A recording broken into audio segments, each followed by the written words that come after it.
Unjha APMC ચૂંટણીની મતગણતરીની શરૂઆત થઈ છે। ખેડૂત પ્રતિનિધિઓની હાજરીમાં મતગણતરી થઈ રહી છે। પહેલા ખેડૂત વિભાગની મતગણતરી હાથ ધરાઈ છે। ખેડૂત વિભાગની 10 અને વેપારી વિભાગની 4 બેઠકોની મતગણતરી છે।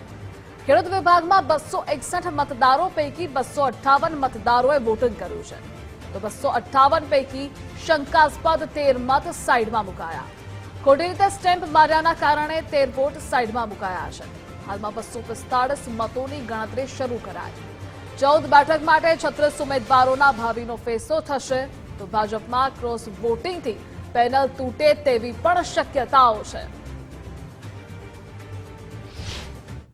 ગઈકાલે મતદાન બાદ આજે મતગણતરી છે હાથ ધરવામાં આવી છે। આપ જોઈ શકો છો કે જે ખેડૂત વિભાગની જે પરિણામ જે છે એ આજે પહેલું જાહેર કરવામાં આવશે। ખાસ વાત કરીએ તો આજે 9 વાગ્યાથી આ મતદાનની ગણતરી જે છે મતોની ગણતરી જે છે શરૂ કરવામાં આવી છે। ખાસ વાત કરીએ તો ખેડૂત વિભાગમાંથી 10 બેઠકોમાં 261 ઉમેદવારોમાંથી ખાસ 258 મતદારોએ મતદાન કર્યું છે અને વેપારી વિભાગમાં 4 બેઠકો ઉપર 806 મતદારોમાંથી 782 મતદારોએ મતદાન કર્યું છે। વેપારી વિભાગમાં 96.9% મતદાન થયું છે, તો બીજી તરફ વાત કરીએ તો ખેડૂત વિભાગમાં 99.1% જે મતદાન થયું છે। એટલે કહી શકાય કે જે ભાજપ વર્સિસ ભાજપની ચૂંટણીમાં ક્યાંક ક્રોસ વોટિંગની શક્યતાઓ દેવાઈ રહી છે અને ભાજપની પેનલ તૂટે તેવા પણ હેતાણ જોવા મળી રહ્યું છે। આજે કહી શકાય કે જે મતપેટી છે એનું સીલ ખોલવામાં આવ્યું છે અને ખાસ જે છે જે ઉમેદવારો છે ઉમેદવારોની હાજરીમાં જે સમગ્ર મત ગણતરી હાથ ધરાશે। પહેલા ખેડૂત વિભાગની જે મત ગણતરી જે છે થશે ને ત્યારબાદ વેપાર વિભાગની મત ગણતરી હાથ ધરાશે।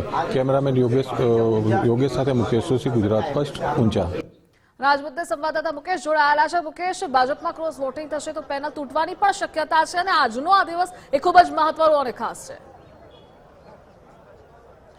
ધ્રુવિસા, ચોક્કસથી ગુજરાત ફર્સ્ટે પ્રથમવાર જ દર્શાવ્યું હતું કે જે કહી શકાય પરિણામમાં ક્રોસ વોટિંગ ચોક્કસથી થવાનું છે, તેને એ જ થઈ રહ્યું છે।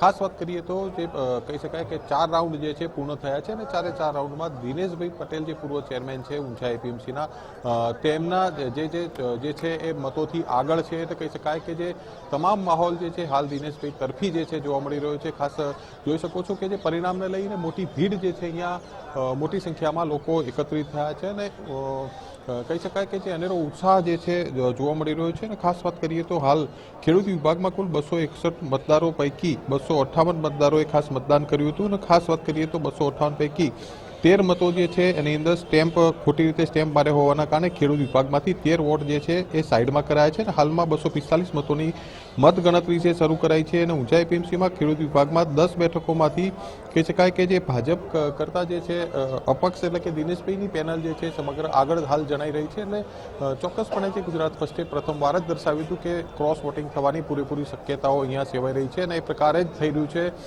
ખાસ જે છે ભાજપ જે છે એની ભાજપની જે પેનલ છે એના મતદારો જે છે એમાં ક્રોસ વોટિંગ ચોક્કસથી થયું છે અને ખાસ દિનેશભાઈ પટેલની જે પેનલ છે એ હાલમાં આગળ જોવા મળી રહી છે અને કહી શકાય કે 4 રાઉન્ડ પૂર્ણ થયા છે ત્યારે તમામ જે હાલનો માહોલ જે છે દિનેશભાઈ તરફથી જોવા મળી રહ્યો છે। જી મુકેશ, જોડાવા બદલ આભાર આપનો।